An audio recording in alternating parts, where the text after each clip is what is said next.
우리 함께 좋으신 하나님을 함께 찬양합시다. 할렐루야. 네, 오늘도 하나님께 소망을 두며 예배하신 여러분들을 사랑하고 축복합니다. 오늘 저희 교회를 처음 방문하신 분들 환영하고 축복합니다. 박완서 작가의 한 말씀만 하소서라는 책이 있습니다. 이 책은 박완서 작가가 사랑하는 아들을 잃었을 때 고통과 통곡 속에서 쓴 겁니다. 그러니까 훗날에 책으로 내야지 염두에 두고 썼던 소설이나 수필이 아니라 하루하루 고통과 통곡 속에서 지내면서 썼던 일기와 같은 글입니다. 박안서 작가는 1988년 여름에 사랑하는 아들을 잃었습니다. 25살에 장래가 촉망받는 의사였고 늘 밝고 명랑했던 아들을 잃었기에 그 아픔은 감당하기 어려운 고통이었습니다. 산을 내려오다가 자신이 무심코 뽑은 봉숭아를 보면서 어렸을 때 시골에서 들었던 말이 생각이 납니다. 남편을 먼저 보낸 여자를 가리켜 남편 잡아먹은 여자라고 하고, 자식을 먼저 보낸 애미를 가리켜 자식을 잡아먹은 애미라고 했는데, 나야말로 자식을 잡아먹은 애미가 아닌가 하는 생각이 듭니다. 날마다 술 속에 빠져 지냈기에 화장실에 자주 들락거렸습니다. 하루는 변기 위에서 문득 아들의 나쁜 버릇 하나가 생각이 납니다. 아들은 출근 시간이 촉박한 아침 시간에 화장실에 들렸다가 물을 안 내리고 그냥 뛰어나가는 버릇이 있었습니다. 건강한 청년이 변을 보고 그냥 간 변기 속은 애미가 보기에도 즐겁할 만한 일이었습니다. 그래서 아들을 향해서 얘야, 너 그 버릇 못 고치면 장가 들어도 색시가 도망간다. 그렇게 야단을 쳤던 아들에 대한 기억이 화장실 변기 앞에서 떠오릅니다. 지난밤에도 술을 마시다 잠이 들었는데 아침에 일어나 누른 밥을 푹 끓인 것을 먹는데 그 냄새가 구수하고 좋았습니다. 그런데 드는 생각이 내 아들은 차가운 땅 속에 누워 있는데 애미가 돼서 살겠다고 꾸역꾸역 먹고 있는 내 모습을 보게 됩니다. 그래서 자기 자신이 역겨운 생각이 들어서 화장실에 가서 격렬한 토악질을 해서 아침에 먹은 것을 다 토해냅니다. 그러던 중에 한 수녀님과의 연분으로 수녀원에 들어가 지내기로 결심을 하게 됩니다. 하루는 어린 수녀님이 속세의 친구에게 하는 소리에 관심이 끌리게 됩니다. 어린 수녀님이 수녀원에 들어오기 전에 남동생이 어찌나 고약하게 구는지 집안이 편할 날이 없었습니다. 그때마다 왜 하필 내 동생이 저래야 되나 비관도 하고 원망스럽기도 하다가 어느 날 문득 세상엔 속썩이는 젊은이가 얼마든지 있다. 내 동생이라고 해서 그래서는 안 되라는 법이 어디 있나. 내가 뭐간데 라고 생각을 고쳐먹게 되었다라는 겁니다. 왜 내 동생이 저래야 되나 해서 왜 내 동생이라고 저러면 안 되나 사고적 전환이 이루어지니까 한결 마음이 가벼워지고 동생과의 관계도 호전되더랍니다. 이 이야기를 들으면서 박안서 작가는 어린 시절 엄마가 하셨던 말씀을 떠올립니다. 어릴 적 무서운 꿈을 꾸다가 흐느끼며 깨어난 적이 있는데 어머니께서 부드러운 소리로 이렇게 말씀하셨습니다. 얘야, 돌아 누워라. 그래야 다시 못된 꿈을 안 꾼단다. 돌아 누움. 그것은 곧 뒤집어 생각하는 것이고 사고의 대전환일 것입니다. 엘리야가 바알과 아세라 선지자를 상대로 갈멜산에서 영적 대승리를 이끈 후에 이세벨이 자기를 죽이려고 한다라는 것을 알고 로뎀나무에서 죽기를 자처했습니다. 그때 엘리야의 푸념은 이것이었습니다. 이스라엘 자손이 주의 언약을 버리고 주의 제단을 헐며 칼로 주의 선지자들을 죽였음이오며 오직 나만 남았거늘 그들이 내 생명을 찾아 빼앗으려 하나이다. 오직 나만 남았거늘. 그때 하나님께서 엘리야의 생각에 돌아누움, 대전환을 이루게 하시죠. 이렇게 말씀을 하십니다. 내가 이스라엘 가운데 7천 명을 남기리니 다 바알에게 무릎을 꿇지 아니하고 다 바알에게 입맞추지 아니한 자니라. 엘리야는 나만 홀로 남았다고 생각했지만 하나님께서는 엘리야에게 이스라엘 가운데 바알에 무릎을 꿇지 아니하고 입맞추지 아니한 7천 명을 남기셨다고 하시면서 엘리야의 생각에 대전환을 이루게 하십니다. 박안서 작가도 생각의 전환을 이루는 계기가 되었습니다. 전에는 왜 하필 내 아들을 데려갔을까? 라는 집요한 질문과 원망에서 빠져나오지 못했는데, 이제는 내 아들이라고 해서 데려가지 말란 법이 어디 있나? 로 고쳐먹을 수만 있다면 구원의 실마리가 거기에 있을 것 같다고 생각을 하게 됩니다. 바라기는 여러분의 삶 가운데도 여러분의 생각에만 매몰되는 것이 아니라 돌아누움, 하나님의 말씀으로 인하여 그 생각의 대전환을 이루실 수 있는 여러분 되시기를 주님의 이름으로 축복합니다. 박완서 작가는 수녀원에 있는 동안에 하나님께 원망을 하기도 하고 때를 쓰기도 하며 몸부림치면서 간절히 기도를 합니다. 내가 왜 이런 고통을 받아야 되나가? 하나님 한 말씀만 하시라 하고 애걸복걸 기도를 했습니다. 그러나 주님은 끝내 아무 말씀도 없으셨습니다. 그리고 수녀원을 떠날 날이 정해져서 신부님을 뵙고 떠나려고 사제관에 앉아 있는데 탁자 위에 놓인 백자 필통이 눈에 띄입니다. 거기에는 이런 글귀가 쓰여 있었습니다. 밥이 되어라. 신부님이 손수 쓰신 건지 어떤 주교님이나 추기경이 쓰신 건지는 알 수 없지만 그런 것은 중요하지 않았습니다. 밥이 되어라. 밥이 되어라. 그 말을 입속에서 되뇌이다가 수녀원에서 맡은 이 세상에서 가장 맛있는 밥 냄새를 떠올렸습니다. 박완서 작가는 자식을 먼저 보내고 나타난 증상 중에 하나는 몸이 음식을 거부하는 것이었습니다. 그런데 수녀원에서 그렇게 밥 냄새가 좋고 밥을 맛있게 먹을 수 있었던 이유가 어쩌면 주님이 그때 나에게 밥이 되어서 오신 것이 아닌가라는 생각이 들게 되었던 것입니다. 그녀가 고통받아야 되는 이유에 대해서, 아들이 죽어야 했던 이유에 대해서 하나님께 한 말씀만 하소서라고 기도했지만 들을 수 없었던 하나님의 말씀은 밥이 되어 왔던 것이고, 그 밥은 죽음으로 치닫던 그녀의 몸과 마음을 붙잡아 생명의 기운을 불어넣는 하나님의 말씀이었던 것입니다. 그리고 밥이 되어라는 하나님의 말씀은 비로소 그녀가 작가로서 다시 글을 쓸 수 있게 만들어 주었습니다. 밥이 되어라는 하나님의 말씀처럼 자신이 쓰는 글도 누군가의 영혼을 살리는 밥이 되라는, 누군가의 영혼을 살리는 영혼의 양식이 되라는 하나님의 사명을 깨닫는 순간이었기 때문입니다. 오늘 본문인 시편 27편은 다윗의 비탄시로 분류됩니다. 구체적인 배경은 정확히 알 수 없지만 다윗은 대적들로 인하여 급박한 위기 가운데 쓴 것만은 분명합니다. 시편 27편을 세 부분으로 나눌 수 있는데 첫 번째는 1절부터 6절까지입니다. 여기에는 다윗의 고백이 있습니다. 모모 이다체로 되어 있습니다. 두 번째로는 7절부터 13절까지인데 다윗의 간구가 들어 있습니다. 모모 하소서 청유형으로 쓰여져 있습니다.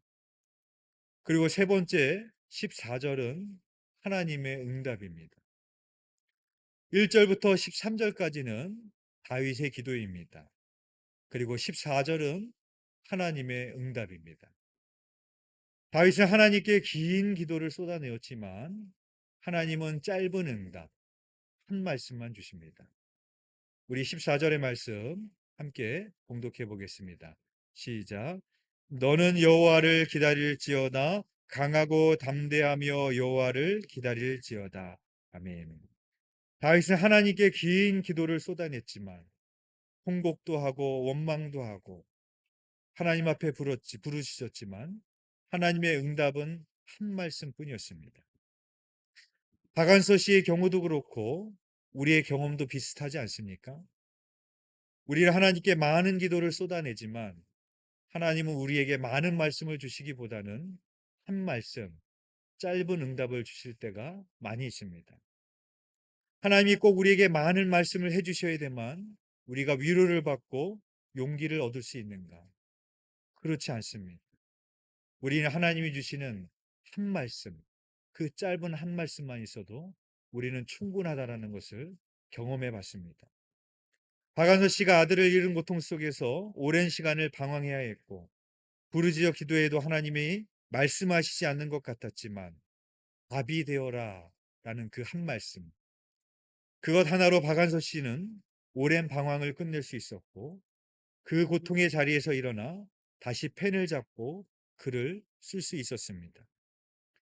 오늘 다윗도 마찬가지입니다. 다윗은 수많은 탄식과 간구를 쏟아내었지만 하나님의 얼굴을 숨기시는 구제를 경험했었습니다.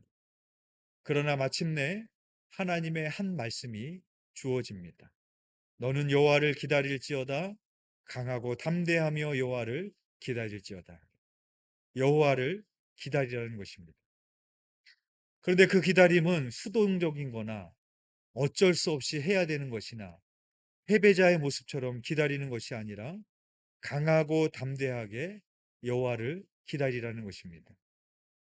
여러분 한번 따라하시길 바랍니다. 기다리라는 것은 기도하는 것입니다. 기다리라는 것은 기대하라는 것입니다. 따라서 다윗에게 주신 그 한 말씀은 기도하며 기대하며 기다려라 하신 주님의 말씀입니다.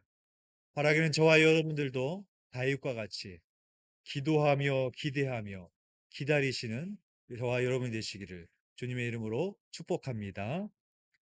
시편 27편에 나오는 다윗의 기도의 순서를 보면 다윗은 지금 대적들이 나를 넘어뜨리려고 진을 치고 있는 상황에서도 먼저 하나님이 어떤 분이신지를 고백을 하고 있습니다. 우리 1절 말씀 함께 봉독해 보겠습니다. 시작. 여호와는 나의 빛이요 나의 구원이시니 내가 누구를 두려워하리요. 여호와는 내 생명의 능력이시니 내가 누구를 무서워하리요. 아멘. 다윗은 이렇게 고백을 합니다. 여호와는 나의 빛, 나의 구원, 내 생명의 능력이십니다. 그러므로 내가 누구를 두려워하리요? 내가 누구를 무서워하리요? 라고 고백하고 있습니다. 우리의 기도를 보면 어떻습니까? 우리는 처음부터 간구의 기도만 쏟아냅니다. 이거 주옵소서, 저거 해주옵소서, 이것도 해주시고, 저것도 해주시고, 저것마저도 해주시면 좋겠습니다. 처음부터 끝까지 주옵소서, 주옵소서, 하시옵소서, 하시옵소서. 물론 그 기도도 하나님이 들으십니다. 근데 다윗의 기도를 보시면 하나님 앞에 먼저 구하기 이전에 하나님을 누구신지를 고백을 하고 있다는 겁니다. 예수님이 가르쳐 주신 주기도문도 보면 하늘에 계신 나의 아버지여라고 시작을 합니다. 그러니까 하나님이 어떤 분이신지를 먼저 고백한 이후에 나중에 가서 우리의 간구가 이어지게 되는 겁니다. 우리에게 일용할 양식을 주옵시고 우리를 시험에 들게 하지 마옵시고 우리를 악에서 구하옵소서 기도하게 되는 겁니다. 여러분 1절 말씀을 보시면 여호와는 나의 빛, 나의 구원, 내 생명의 능력이라는 고백이 없다면 뒤에 나오는 내가 누구를 두려워하리요, 내가 누구를 무서워하리요 이 기도가 가능하겠습니까? 불가능한 기도입니다. 뒤에 나오는 내가 누구를 두려워하리요, 내가 누구를 무서워하리요 이 기도가 나올 수 있는 이유는 먼저 하나님에 대한 나의 고백이 있기 때문에 그럽니다. 여호와는 나의 목자시니 내가 부족함이 없으리로다. 내가 어떻게 그 사망의 음침한 골짜기를 지날지라도 나를 해하지 않을 것을 어떻게 믿고 고백할 수 있습니까? 먼저 여호와는 나의 선한 목자이심을 내가 믿기 때문에 나는 그렇게 고백을 하고 있는 것입니다. 따라서 우리가 하나님이 어떤 분이신지를 아는 것이 참으로 중요합니다. 우리가 하나님이 어떤 분이신지를 알 때에만 우리의 간구가 달라지게 되어 있고 우리의 행동이 달라지게 되어 있기 때문입니다. 제자들이 배를 타고 가다가 풍랑을 만났을 때 예수님께서 그 풍랑 위를 걸어서 제자들에게 오십니다. 그러면서 뭐라고 말씀하시는가 하면 이렇게 말씀하십니다. 안심하라, 내니 두려워하지 말라 라고 말합니다. 여기서 내니라는 말씀은 이 말씀입니다. 하나님께서 모세에게 내 백성을 애굽에서 인도해내라 그렇게 소명을 주십니다. 그때 모세가 하나님에게 내가 누구의 이름으로 바로에게 가리이까? 라고 묻습니다. 그때 하나님이 뭐라고 말씀하시는가 하면 나는 스스로 있는 자이다 라고 대답을 하십니다. 거기서 나는 스스로 있는 자이니다 라는 말씀이 나는 나다 라는 말씀입니다. 예수님께서 제자들에게 하셨던 말씀이 그 말씀이에요. 내니 두려워하지 말아라. 나는 나다. 그 말씀하고 있는 겁니다. 그 풍랑이 있는 그 바다 가운데서도 두려워하지 않을 수 있는 비결이 뭡니까? 이유가 뭡니까? 이유는 한 가지입니다. 내니 두려워하지 말아라. 주님이 어떤 분이신지를 알 때에만 그 고백이 내게 있을 때만 나는 그 풍랑이 있는 물결 속에서도 두려워하지 않을 수가 있는 겁니다. 주님은 어떤 분이십니까? 그 물도 꾸짖어서 잠잠케 하실 수 있는 분입니다. 그 하나님을 알 때에만 우리가 두려워하지 않을 수 있는 것입니다. 초등학교에 연세가 많고 몸이 아주 여인 여자 선생님이 있다고 가정해 보십시오. 그 선생님이 한 어린아이를 불러서 앞에 세워놓고 너 나 믿지? 내가 너 받아줄 테니까 뒤로 넘어져 봐. 그러면 웬만한 아이들은 그냥 선생님 믿고 넘어질 겁니다. 왜냐하면은 웬만한 아이 정도는 선생님이 받아줄 수 있으니까. 그런데 그 아이가 100kg이라고 생각해 보십시오. 그 아이에게 너 나 믿지? 하면서 그 힘도 하나도 없어 보이는 그 여인, 그 할머니가 나에게 넘어져 봐. 그러면 그 아이가 넘어지겠습니까?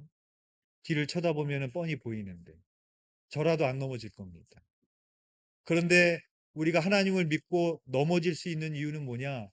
우리가 믿는 하나님은 100kg이 아니라 1000kg이 아니라 지구도 떠받칠 수 있는 하나님을 내가 믿기 때문에 그 하나님이 어떤 분이심을 내가 믿고 고백하기 때문에 그 하나님을 믿고 의지하고 나아갈 수가 있는 겁니다. 홍해가 있어도 그 하나님을 내가 믿기 때문에 발을 내딛고 앞으로 갈 수 있는 것입니다. 내가 하나님을 아는 만큼 우리는 행동하는 겁니다. 내가 하나님을 믿는 만큼 고백하는 만큼 나는 믿음의 발을 뗄 수 있는 것입니다. 그래서 다윗이 여호와는 나의 빛이요 나의 구원이시니 내가 누구를 두려워하리요 여호와는 내 생명의 능력이니 내가 누구를 무서워하리요 그렇게 고백할 수 있었던 것입니다. 그래서 호세아 선지자는 이스라엘 백성들에게 이렇게 외칩니다. 호세아 6장 1절에서 3절의 말씀입니다. 오라 우리가 여호와께로 돌아가자. 여호와께서 우리를 찢으셨으나 도로 낫게 하실 것이요 우리를 치셨으나 싸매어 주실 것임이라.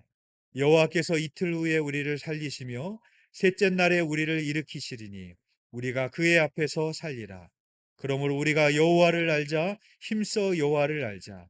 그의 나타나심은 새벽빛같이 어김없나니 비와 같이 땅을 적시는 늦은 비와 같이 우리에게 임하시리라 하니라. 왜 우리가 하나님께로 돌아가야 됩니까? 우리는 고멜과 같은 음란한 우상과 날마다 짝지어 살지만 그럼에도 불구하고 그 가증스러운 우리들을 사랑해 주시는 하나님이기 때문에 때로는 하나님은 나를 찢기도 하시고 치시기도 하시지만 그 하나님이 누군지를 모르면 우리는 하나님을 버리고 세상으로 갈 겁니다. 하나님 믿어서 뭐해? 하나님 믿는데 나는 맨날 왜 이렇게 어려워? 왜 이렇게 나만 이렇게 불행해? 하나님을 모르면 우리는 그렇게 반응할 겁니다. 그러나 우리가 하나님을 알면 그 하나님을 나는 치셨지만 나를 싸매어 주신 하나님이고 나를 찢으시지만 도로 낫게 해주시는 사랑의 하나님이기를 알기에 나는 하나님께로 돌이킬 수 있는 것입니다. 바라기는 하나님을 힘써 하시는 저와 여러분 되시기를 주님의 이름으로 축복합니다. 다윗은 또 이렇게 기도했습니다. 11절 말씀입니다. 우리 함께 봉독해 보겠습니다. 시작. 여호와여, 주의 도를 내게 가르치시고 내 원수를 생각하셔서 평탄한 길로 나를 인도하소서. 아멘. 다윗이 자기를 인도해 달라고 말했던 평탄한 길은 편안한 길이 아닙니다. 빨리 갈 수 있는 지름길이 아닙니다. 이 평탄한 길은 곧은 길이고 바른 길이고 생명의 길이고 의의 길이고 십자가의 길입니다.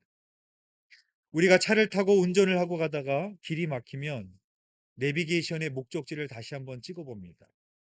그러면 내비는 빨리 갈 수 있는 길을 추천해 줍니다. 지금 고속도로가 막히고 있으니 막히지 않는 몇 번 국도로 가십시오. 안내해 줍니다. 그런데 빅데이터의 맹점이 여기에 있습니다. 왜냐하면 그 순간에 나만 내비게이션을 검색하는 게 아니거든요. 거기에 갇혀있는 모든 사람들이 나와 똑같은 내비게이션을 찍습니다. 똑같은 길을 안내해 줍니다. 그래서 빠른 길을 안내해 주는 대로 가다 보면 처음에는 그 길이 잘 빠지는 것 같지만 조금 지나면 다 그리로 몰려왔기 때문에 거기가 더 막힙니다. 내비게이션의 맹점, 빅데이터의 맹점입니다. 여러분, 우리의 인생도 마찬가지 아니겠어요? 우리는 남보다 더 빨리 갈 수 있는 지름길을 찾으려고 머리도 올려보고 계산도 해보고 사람들의 가는 데도 쫓아가 보고 그렇게 해보지만 오히려 그 길은 패망의 지름길이 될 때가 많이 있습니다. 하나님이 우리를 인도하시는 길은 빠른 길이 아닙니다. 지름길이 아닙니다. 넓은 길이 아니고 편안한 길이 아닙니다. 그 길은 바른 길이고 곧은 길이고 생명의 길이고 의의 길이고 좁은 길로 우리를 인도하십니다. 군대에 가면 제일 먼저 하는 훈련이 제식 훈련, 걷는 훈련을 합니다. 참 이상하죠? 평생을 걸었는데 또 걷는 훈련을 한다니. 근데 군대 가면은 계속해서 걷는 제식 훈련을 시킵니다. 왜 그런 훈련을 시킬까요? 나 혼자 걸어가는 것은 하나도 힘들지 않지만 집단이 사열을 해서 종과 열을 맞춰 걸어가는 것은 결코 쉽지 않습니다. 그래서 다른 사람은 왼발을 내딛는데 나 혼자 오른발을 내딛기도 하고 발과 손이 같이 올라가는 어이없는 실수를 범하게 되기도 합니다. 또한 내 마음대로 걷는 것이 아니라 훈련소 교관의 명령을 따라서 걸어가야 됩니다. 교관은 좌양 앞으로 가, 우양 앞으로 가, 뒤로 돌아가 제자리에서 끊임없이 명령을 하는데 그 명령에 맞춰서 가야 되기 때문에 제식 훈련이 어려운 겁니다. 이스라엘 백성들이 광야에서 했던 훈련이 바로 그 훈련입니다. 하나님의 명령에 따라서 걸어가는 길. 하나님이 가라고 하면 가고, 하나님이 서라고 하면 서고, 기다리라고 하면 기다리라는 그 길. 하나님과 함께 가다 서다를 반복해서 훈련하는 장소가 바로 광야였습니다. 한마디로 하나님께서는 광야 40년 기간 동안에 당신의 백성들에게 고스톱을 가르쳐 주셨습니다. 여러분, 고스톱 좋아하시나요? 바라기는 2024년 한 해도 다윗이 구하고 있던 것처럼 나를 평탄한 길로 인도하소서. 그 하나님과의 고스톱을 즐기시면서 한 말씀만 하옵소서. 주님이 주시는 말씀을 붙들고 승리하시는 값진 한 해, 값진 년이 되시기를 주님의 이름으로 축원드립니다. 기도드리겠습니다.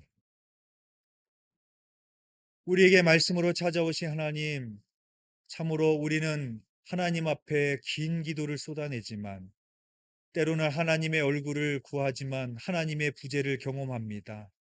그러나 예견치 못한 곳에서 우리에게 짧은 말씀이시지만 강렬한 말씀으로 우리에게 찾아오시는 그 주님을 만날 때, 그 주님을 경험할 때 우리의 문제는 더 이상 문제가 되지 않는 것을 주님 경험합니다. 하나님 아버지 2024년 한 해도 한 말씀만 하옵소서. 그 말씀 붙들고 주님이 인도하시는 길을 따라 걸어갈 수 있는 한 해가 되게 하여 주시사 올 한 해도 주님과 함께 걸어갈 때 생명의 길을 걸어가며 의의 길을 걸어가며 진리의 길을 걸어가는 값진 한 해가 될 수 있도록 인도하여 주시옵소서. 감사를 드리오며 예수 그리스도 이름으로 기도드렸사옵나이다. 아멘.